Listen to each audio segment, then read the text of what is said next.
1887. Those of you that have spent any time this last spring watching the series on television about the Hatfields and McCoys know that there was a bloody conflict down in Pikeville that extended over into West Virginia. It couldn't hold a candle to what went on here in Rowan County in about the same period or just a little bit later. I tell the students when they come in the fall that this was a lawless place. And if you walk down Main Street today, you wouldn't believe it, nor do the students. We've only got one bar on Main Street, and most of them don't frequent that place. It doesn't look very lawless at all. And yet, the Tollivers, and what was that other group?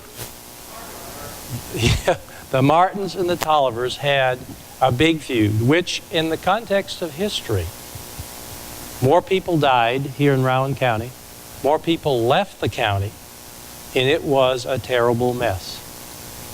As a result of all of that, the governor of the Commonwealth sent Dr. Frank Button and his mother Phoebe here to bring some education into this community, because you know, violence is born out of ignorance and poverty and lack of education. So Dr. Button and his mom came to town with the express purpose of establishing a school that would prepare teachers. Excuse me, we have convocation going on here. I know, young man, but are you sitting in my chair?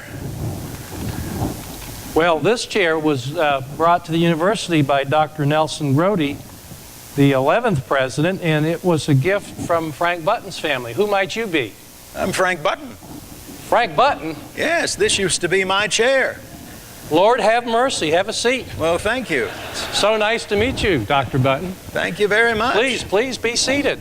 Let me scoot to the side. You're taking good care of it, I hope. Oh, it's revered in the household. Wonderful, wonderful. This chair was a gift to me from the students here. A sort of a retirement present, you might say. Retired men and rocking chairs seem to have an affinity for each other. I'm looking forward to that. Oh, you'll enjoy it. You'll enjoy it. I only enjoyed my retirement for 3 years, and then I died. Well, we certainly are pleased to have you back from the dead. Well, it's good to be back. It'll be 80 years next April since I stopped breathing in this life and started enjoying the next one. Actually, where I am now, I don't really need the rocker. So you keep it and you take good care of it and you pass it along to the next fella. Well, thank you. I'll do that. You said the occasion was convocation. Well, this is marvelous. When I came here, this room would have held the population of the whole county. Nearly. The ones that hadn't run off because of the feud, of course. So this is your opening day. This is our big day. These are many of our faculty and staff who've come to hear what the year portends for them. Wonderful. And how many do you have on the faculty now? We have 375 full-time tenure or tenure track, and plus we employ adjunct faculty. My goodness. When my mother and I came here in 1887 to start the school, there were just the two of us. And later on, when we had had wonderful growth and we'd gone from that one little girl on the first day up to, mercy, upwards of 600 students by the time the old normal school closed, we had a faculty of 8. I'm happy to tell you that included a president and a dean and 6 teachers, 1 for each department. We were really going places, we thought. Well, it's wonderful to know that the place has grown. You've done so well. When we came here, it was terrible. The town had practically disappeared. The streets were muddy in the every time it rained in the spring and the fall, and that was nearly every day. It was ice in the winter. It was dust and dirt in the summer. There was blood in the streets. Do you know, the first day I arrived in this town and went out to make a few visits to local folk of prominence and influence, I had to dive behind a barrel to dodge a bullet. They were still shooting at each other in the streets of this town. We've made some improvements. I hope so. I certainly hope so. But we had friends, although there were challenges. Judge Hargis gave us a house and some land, and friends of our family, the Hodsons, gave us some money. And General Withers from Lexington gave us some money too. And so we began to build some buildings.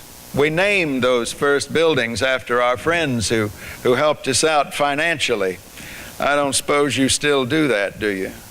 I believe if you look on the buildings today, you'll see lots of governors' names. Lots of governors. Well, they have their own way of helping too, I suppose. Yes, yes, yes. Yes, indeed. When you're depending on the goodwill of those who are in high places, it's always well to be mindful of the things you need to do to show your gratitude. We understand that you are celebrating an anniversary. Let's see. We came in '87, and this is 2012. 125 years. Hard to believe. Yes, it is. The word escapes me now. It's somewhere between a centennial and a sesquicentennial. I'll have to consult the Latin professor to see if I can come up with exactly the right word for what a 125th anniversary is. I believe he's absent with permission. That's all right. That's all right. I ought to know that. It's a dead language. I'm a dead man. They two seem to go together. But this is a comfortable chair. I wish I'd gotten to enjoy it longer than 3 years. These days I seem to be more in a position of permanent horizontalness, but that's to be expected. What sort of exciting things do you have in store for the beginning of this year? New plans for new programs, new buildings? Well, we have our largest enrollment of the fall freshman class ever. We'll have probably 1,600 new students that are freshmen. 1,600, my word. Nearly 3,000 in residence halls. Oh, my. I don't know how in the world you would manage all of that. I'm certainly glad that I was the first president and you're the current one, because I'd hate to take all that on, I can assure you. But I think it's marvelous that the school is still here. It's wonderful to know that what my mother and I tried to begin so long ago has borne fruit, and the generations have come and gone, and that the institution still thrives, thanks to good people in every decade, in every generation, who have seen to it that the original goals of this institution to provide a quality education within a solid moral framework still remains. It's good to know that we're in good hands. I think you'll do all right, young man. Well, I'm working at it every day, Dr. Button, and it's been a challenge. You know, there's one person here in this audience that actually was here as a student when you were here, but I'll not call out her name, for I will suffer tremendous retribution. Well, all right. I wouldn't want you to suffer tremendous retribution. I left for good in 1930 and retired to Lexington. I don't know if that's a precedent or not. I think it's probably a good idea when you retire to just keep going. It makes it a little easier for the next person. I don't know that that's a bad idea at all. But I thank you for the opportunity to let me come into this wonderful building. What do you call this building now? You know, this edifice was named for the first president Frank Button. You don't say. This is Button Auditorium. Button Auditorium, my goodness. I can just barely remember their finishing it before my tenure as president was about to come to an end. I think I was in it a few times. But back then it didn't have a name on it. It was just the auditorium. And is the likeness on the over the doorway, is that your likeness? Oh, that's a long time ago, and it was never very good, but it'll do, I suppose. I see Judge Young is on the other wall over there. We wouldn't have had a Morehead State Normal School and Teachers College if it hadn't been for Judge Young's good, solid political maneuvering. Of course, there wouldn't have been a Morehead State Normal School and Teachers College if there hadn't been a Morehead Normal School on which to capitalize with land and a few early buildings. So I suppose we both had a hand in it. History will sort out, maybe if it's necessary to sort out, whose hand held the higher rank, but we won't get into that now. It's nice to see the judge again on the wall. Well, Dr. Button, it was a pleasure to see you, and I'm glad you're doing so well in your extended retirement. Well, thank you very much. I highly recommend it, but in your retirement, I hope that you have long, long years to enjoy on this side of the veil.